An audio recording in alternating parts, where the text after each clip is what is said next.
Hello everyone, I hope you all are fine. आज हम twelfth business studies के अंदर हमारे जो डेमोक्रेटिक लीडरशिप स्टाइल है, जिसको हमने लास्ट वीडियो के अंदर स्टडी किया था कि डेमोक्रेटिक लीडरशिप स्टाइल क्या होता है, ठीक है, उसके हमने फीचर स्टडी किए थे। आज हम उसके एडवांटेजेस, डिसएडवांटेजेस और सूटेबिलिटी को स्टडी करेंगे।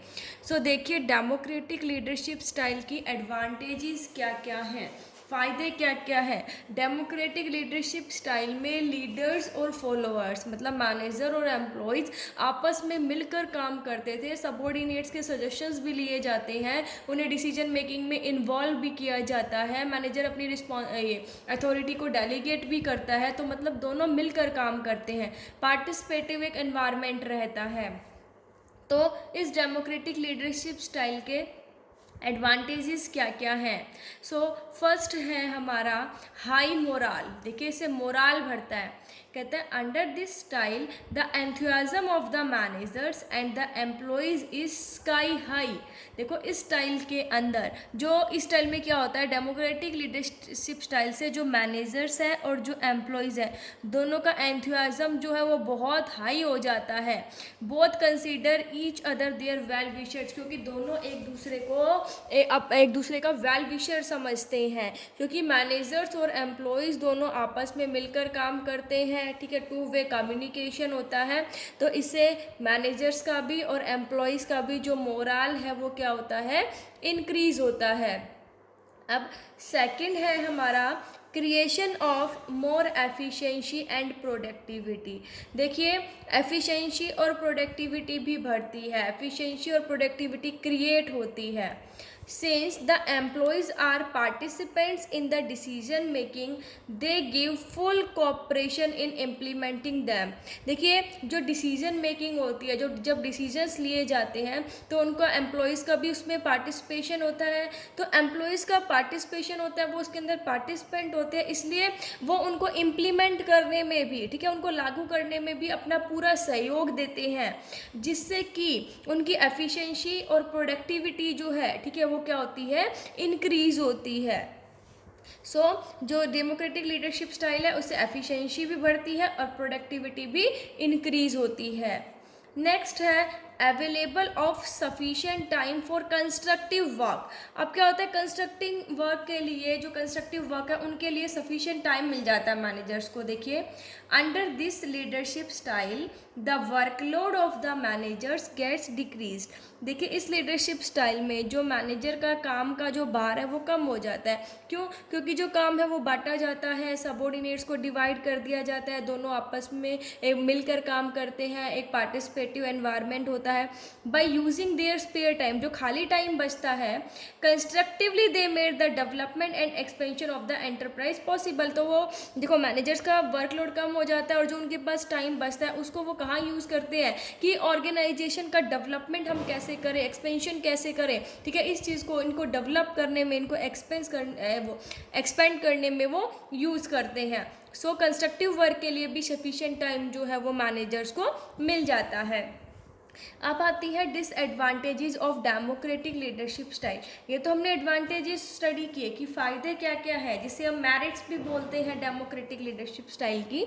अभी हम पढ़ेंगे डिसएडवांटेजेस, डीमेरिट्स भी बोलते हैं इनको, लिमिटेशंस भी हम बोलते हैं। फर्स्ट है हमारी डिसएडवांटेजेस में डिले इन डिसीजंस, डिसीजन में देरी हो जाती है। देखिए कैसे, कहता है decision making under this system is very time consuming. जो डिसीजन लिए जाते हैं ना इस सिस्टम के अंदर, वो बहुत ज़्यादा टाइम कंज्यूमिंग होते हैं, उसमें बहुत ज़्यादा टाइम लग जाता है, क्योंकि कोई भी डिसीजन लेने से पहले क्या किया जाता है, सबॉर्डिनेट से कंसल्ट किया जाता है, उनके भी ओपिनियंस ली जाती है, सजेशंस लिए जाते हैं, तो बहुत ज़्यादा टाइम लग जाता है। It may delay actions to be taken, तो जब जो एक्शन का टाइम आता है, मतलब जब देखिए डिसीजन लेना है उस टाइम पर देरी हो जाती है। क्यों? पहले सबसे कंसल्ट करना पड़ता है, तो इससे का एक लिमिटेशन क्या है कि डिसीजन लेने में देरी हो जाती है। और कई बार तो ऐसा हो जाता है कि डिसीजन लेने में इतनी देरी हो जाती है कि एक अच्छी अपॉर्चुनिटी आते आते रह जाती है। नेक्स्ट है, देखिए रेजिस्टेंस ऑफ चेंजेस, चेंजेस का अपोज करते हैं। कब करते हैं अपोज? डेमोक्रेटिक लीडरशिप स्टाइल में।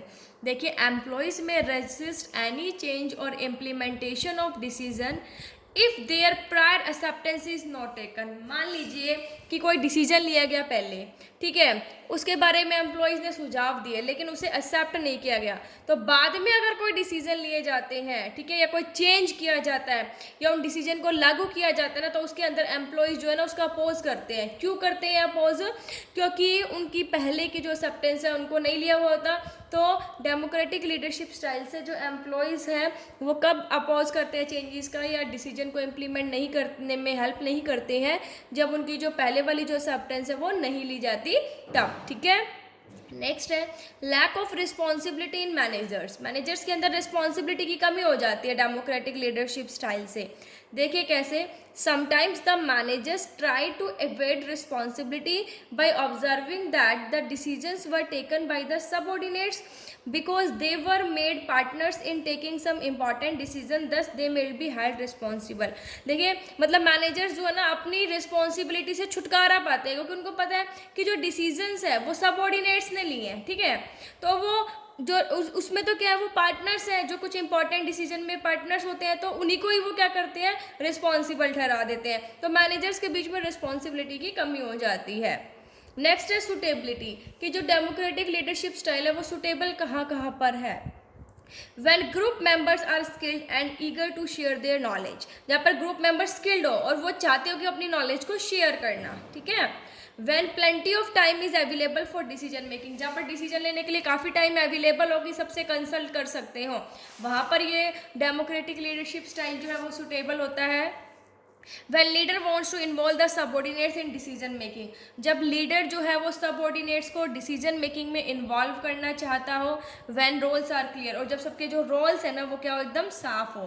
सो ये थे हमारी एडवांटेजेस, डिसएडवांटेजेस और सुटेबिलिटी डेमोक्रेटिक लीडरशिप स्टाइल की। आई होप आप सबको समझ आ गई होगी।